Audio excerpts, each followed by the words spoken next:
1. Intro. Is China a menace?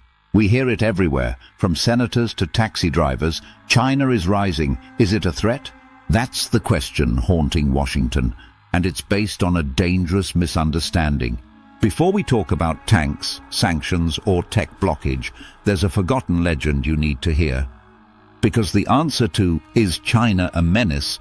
begins with an ancient tribute, one that rewrites everything. 2. Quick summary for busy viewers. Before we dive deeper, here's what this story uncovers.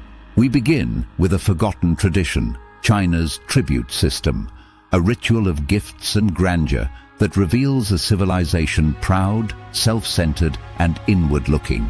Not conquerors, but curators of a cosmic order. Then we cross oceans to America, a nation born with a mission, a shining city on a hill. Its exceptionalism burns outward, to spread, to convert, to lead.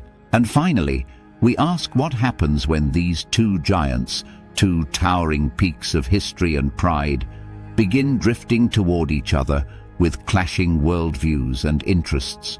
One burns to lead the world, the other yearns to be respected by it.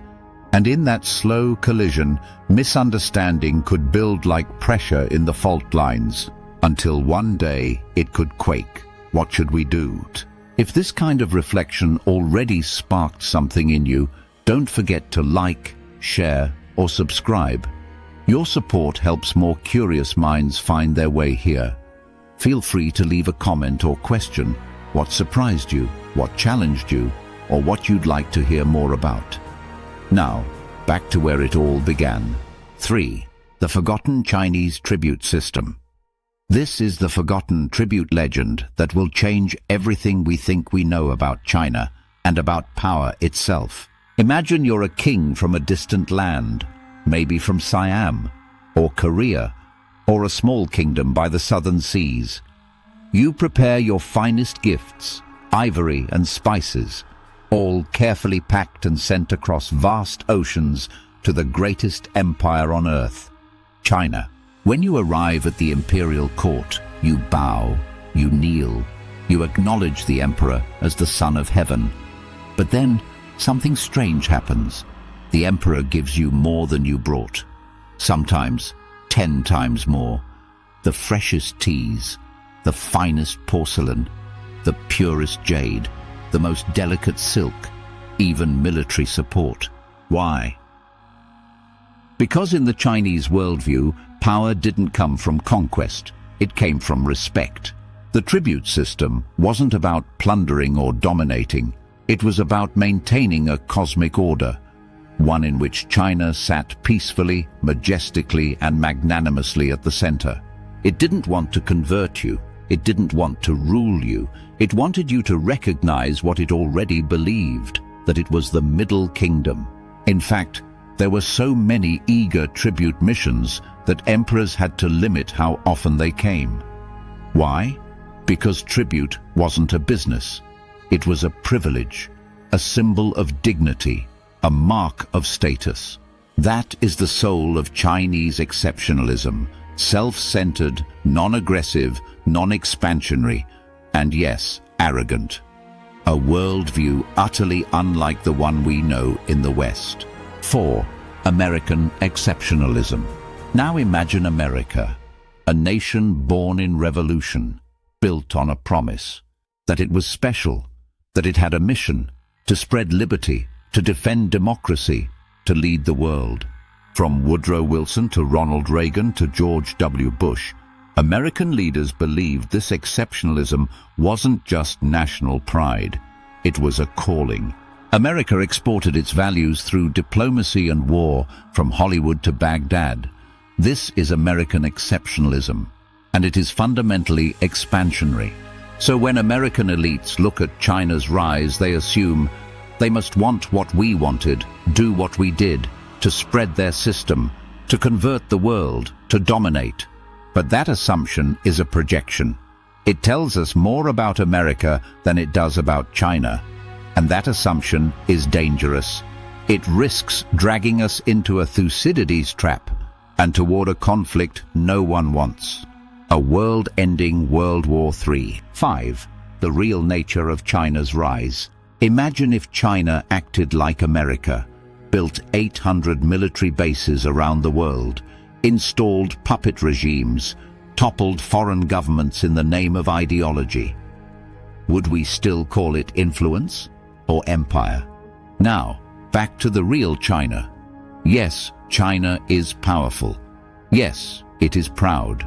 And yes, its government is authoritarian. But Chinese exceptionalism is not missionary. It does not seek converts. It does not dream of exporting Beijing-style governance, not to Africa, not to Latin America, not to the world.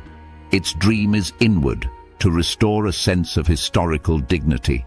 This is why the Chinese state often resists alliances, why it prefers bilateral relationships, why it builds ports and railways but not military bases around the world. Critics say China's reaching too far. But take a closer look. Has Beijing rewritten constitutions? No. It builds ports, not parliaments. Some say the Belt and Road Initiative is a new form of Chinese colonialism. But where are the puppet regimes? Where are the invasions? Where are the military occupations? What we see instead is an old logic in modern form. Infrastructure for influence. Respect in exchange for economic ties.